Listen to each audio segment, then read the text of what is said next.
Lecture 4, Science and Technology.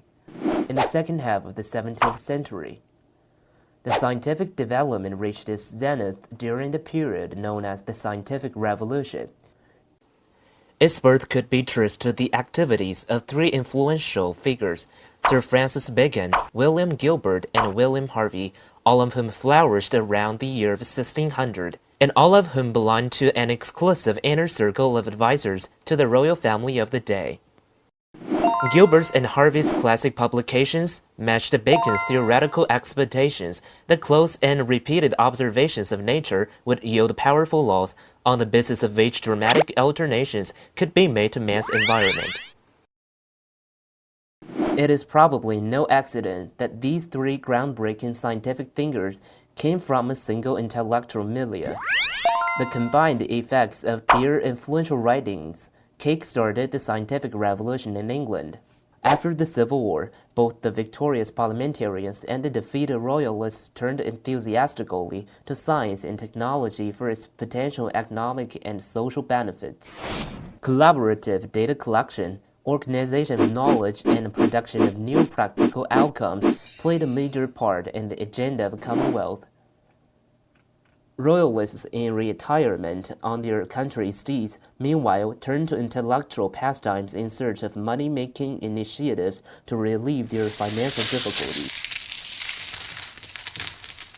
By 1660, when Charles II, who had himself dabbled in chemistry and became fascinated with clock mechanism during his exile, returned, the new natural philosophy had become a fashionable pursuit for gentlemen and commoners alike. Science took off with the restoration of the monarchy. In late 1660, John Wilkins, former warden of Wadham College, Oxford, with a group of talented young experimental scientists and some gentlemen amateur enthusiasts, founded the Royal Society and persuaded the new king to be its patron. A driving force behind the state encouragement for applied science was a dire cash shortage and a public purse. From its inception, the Royal Society was pledged to research and innovation in all areas of trade and technology. In 1675, the Royal Observatory was established at Greenwich, and the talented astronomer John Flamsteed was appointed the first astronomer royal. Paid for with military money, the observatory's explorations of the heavens using state-of-the-art telescopes and instruments were intended to put Britain ahead of France in the race to solve the problem of finding a way of measuring longitude at sea. Among those closely associated with charting the heavens over the next 25 years were Edmund Halley and Sir Isaac Newton. Newton, who emerged from scholarly near-reclusiveness at Trinity College, Cambridge, in the 1690s to become Master of the Royal Mint, the President of the Royal Society in 1703, now stands as a figurehead for British scientific achievement. His mathematical principles of natural philosophy set science on its modern course.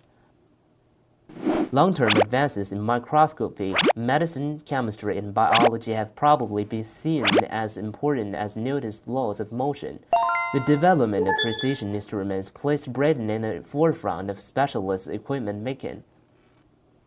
By 17,000, there were scientific institutions across Britain, and a commitment to science as the firm basis for success in commerce and industry and for national prosperity was an established plank in the political agenda.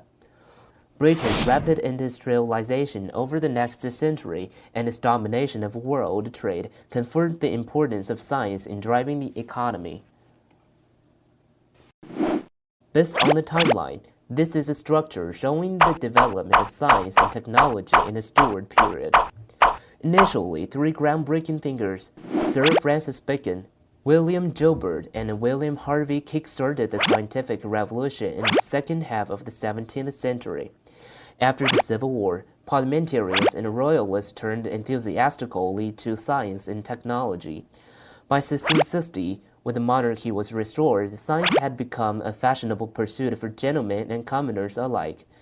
Later that year, the Royal Society was founded. 15 years later, the Royal Observatory was established at Greenwich.